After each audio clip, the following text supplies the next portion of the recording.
আসসালামু আলাইকুম ভিউয়ার্স। আজকে আমরা কথা বলবো একটা সুইচ গেট, যেটা রেগুলেটর বলে। দেখুন, এটা সম্পূর্ণ একটি বাঁধ, যাহাতে এদিকের পানি এদিক পার হতে না পারে এবং নদীর পানি এদিক পার না হওয়ার জন্যই এই বাঁধটি নির্মাণ করা।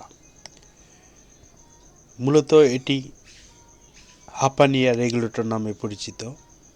আমাদের গন্তব্য, দুই দিকেই সবুজের সমারোহ, প্রাকৃতিক পরিবেশ। আজকে আমরা দেখব কিভাবে শত শত একর জমির ফসল রক্ষা হয় এই রেগুলেটর দ্বারা। একদিকে দেখুন পানি, চকচকে পানি, আরেকদিকে দেখুন পানি নেই। কারণটা কি?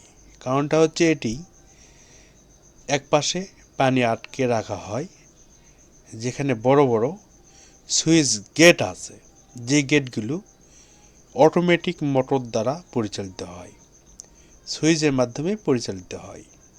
আমরা এখানে লক্ষ্য করব এবং দেখব চাক্ষুষ কিভাবে এই গেটগুলো করছে এবং কতটি মোটর রয়েছে এই হাপানিয়া রেগুলেটরে।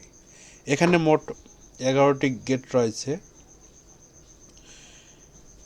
এবং প্রতিটি গেটের বিপরীতে একটি করে অটোমেটিক হাই কোয়ালিটি মোটর লাগানো রয়েছে। দেখুন, আমার বাম পাশেই কচুরিপনা এবং কোনো পানি নেই, কিন্তু ডান পাশে আমরা লক্ষ্য করব অনেক পানি।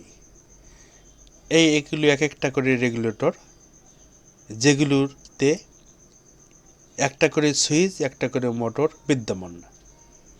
কয়েক সেকেন্ডের মধ্যেই একটা সুইচ খুলবে এবং লাগবে, কয়েক সেকেন্ড।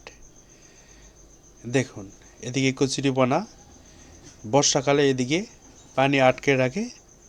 এ পাশের কচুরিপানা এই এলাকার শত শত একর জমির চাষাবাদ করা হয়, এতে কৃষকের লাভবান হয়।